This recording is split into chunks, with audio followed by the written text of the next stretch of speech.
ವಿಶ್ವೇಶ್ವರಯ್ಯ ಅಂತ.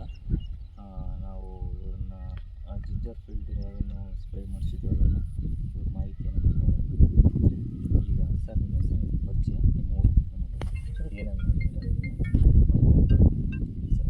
ಪುಟ್ಟರಾಜು ಅಂತ, ರಂಗನಾಥಪುರ, ಕೊಣ್ಣೂರಲ್ಲಿ, ಅರ್ಕೂರು ತಾಲೂಕು.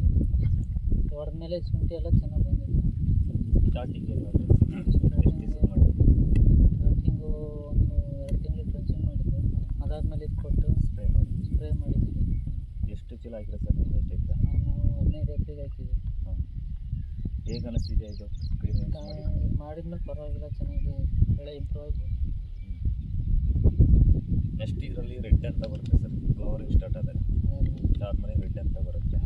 ಅದನ್ನು ಯೂಸ್ ಮಾಡಿದರೆ ಹೂ ಕರ್ದು ಮತ್ತು ಡೆವಲಪ್ಮೆಂಟ್ ಕೊಡ್ತಾ ಬರುತ್ತೆ, ಚೆನ್ನಾಗಿ. ಇದು ಡ್ರೆಂಚಿಂಗಲ್ಲಿ ಡೆಟಾಲ್ ಮಾಡಿದ್ರಲ್ಲ ಅದೇ? ಡ್ರೆಂಚಿಂಗ್ ಡೆಟಾಲ್ ನೀವು 11-44-11 19 11-44-11 ಗೊಬ್ಬರ 10 kg ಬಗ್ಗೆ 25 kg ಕೊಟ್ಟಿದ್ದಲ್ಲ ಡ್ರೆಂಚಿಂಗ್.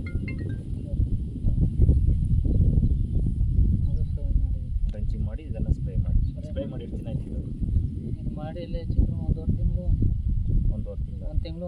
ಆ ಮುಂಚೆಗೂ ಈಗಲೂ ನಿಮಗೆ ವ್ಯತ್ಯಾಸ ಹೆಂಗೆ ಕಾಣಿಸ್ತಿದೆ? ಅದು ಮಾಡಿದ್ಮೇಲೆ ಚೆನ್ನಾಗಿದೆ. ಓಕೆ. ಅಂದರೆ ಕಂದೆಲ್ಲ ಜಾಸ್ತಿ ಬಂದಿದೆ?